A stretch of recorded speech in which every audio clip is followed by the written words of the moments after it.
నల్గొండ జిల్లా నాగార్జునసాగర్ నియోజకవర్గంలో వైన్స్ నిర్వహణ వ్యవహారం వివాదాస్పదంగా మారింది.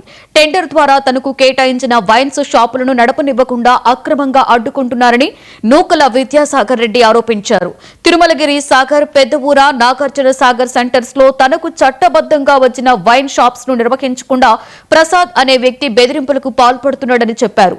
తనకు సమీపంలో వైన్ షాపులు ఉండకూడదని హెచ్చరిస్తూ దాడులు చేస్తున్నారని, షాపుల్లోని సామాగ్రిని ధ్వంసం చేస్తున్నారని వాపోతున్నాడు. అంతేకాకుండా ఎక్సైజ్ అధికారులతో కుమ్మక్కై తనపై షోకాజ్ నోటీసులు, అక్రమ కేసులు నమోదు చేయిస్తున్నారని ఆవేదన వ్యక్తం చేస్తూ హలియా ఎక్సైజ్ పోలీస్ స్టేషన్ ముందు విద్యాసాగర్ రెడ్డి తీవ్ర ఆందోళనకు దిగారు. పురుగుల మందు డబ్బాతో కార్యాలయం ఎదుట బైఠాయించి ఆవేదన వ్యక్తం చేశారు.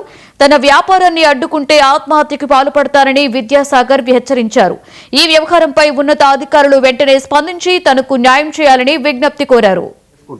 చేసుకునేదాన్ని ఏందైనా ఆయనకు షాపులు రావు, నాకు వస్తాయి, వచ్చే షాపులను ఆయనకి ఇవ్వాలని ఇచ్చేదాంటే ఈ 2 years నుంచి కూడా పాత జరిగింది.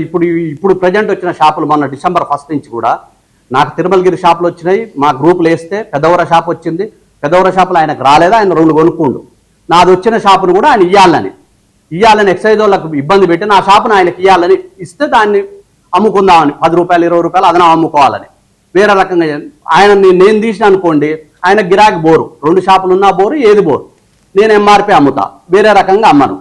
పిల్లలకు కూడా చెప్తా, వేరే చిన్న ఇది కూడా చేయొద్దని చెప్తా. నేను ప్రత్యేకంగా షాప్ కాడ కూర్చుంటాను. ఆయన షాప్ దగ్గర రాడు, వర్కర్లను పెట్టి గుండాలను పెట్టి నడిపిస్తుంటాడు. నేను లైవ్ నా భార్య పేరు మీద వచ్చింది పోయినసారి 2 times వస్తే కూడా నేను కొట్లాడి తెచ్చుకున్నా. అప్పుడు కూడా పర్మిషన్ లేదని నన్ను చాలా ఇబ్బంది పెట్టాడు.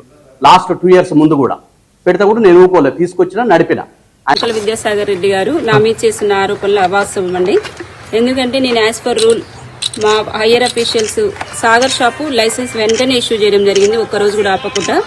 కాకపోతే పెద్దవూర సాగర్లో కొంచెం ఇష్యూస్ మున్సిపల్ కమిషనర్ గారు మాకు ఇది నిబంధనలకు విరుద్ధంగా ఇచ్చారు మీరు అని చెప్పడం వల్ల మేము పెద్దవూర షాపు కొంచెం నేను ఎక్స్ప్లెనేషన్ మళ్ళీ కంప్లైంట్ అగైన్ రైతులు కంప్లైంట్ పెడితే దాంట్లో నేను ఇరిగేషన్ వాళ్ళది లెటర్ తీసుకోవడం జరిగింది. 17వ తారీఖు వరకు నాకు విద్యాసాగర్ గారు ఎలాంటి పర్మిషన్ ఇవ్వమని రాలేదు. నేనే ప్రెజర్ పెట్టి లైసెన్స్ తీసుకున్నాను, కోరడం జరిగింది. ఒక్కసారి నేను ఇరిగేషన్ పెట్టిన లెటర్ కూడా ఇన్వర్డ్ నెంబర్ చూడండి మీరు, 27కి నాకు ఇన్వర్డ్ వేసి ఇచ్చారు. ఆ క్లారిఫికేషన్ రాగానే నేను వాళ్ళు ఇచ్చిన దాన్ని బట్టి నేను ఇవ్వడం జరుగుతుంది. గత 4 సంవత్సరాల నుంచి షాప్ అక్కడే నడుస్తుంది. అప్పుడు లేదా ప్రాబ్లమ్స్? అప్పుడు అంటే నేను వచ్చిన తర్వాత ఇవ్వడం జరిగింది. కాకపోతే కంప్లైంట్ వచ్చింది కదా, ఒకసారి నేను ఇరిగేషన్ పెట్టి క్లారిఫై చేసుకుందామనే ఉద్దేశంతోనే రాశాను తప్ప ఇందులో నా పర్సనల్ ఇంటెన్షన్ లేదు. యాజ్ ఫర్ రూల్స్ కు నిబంధనలకు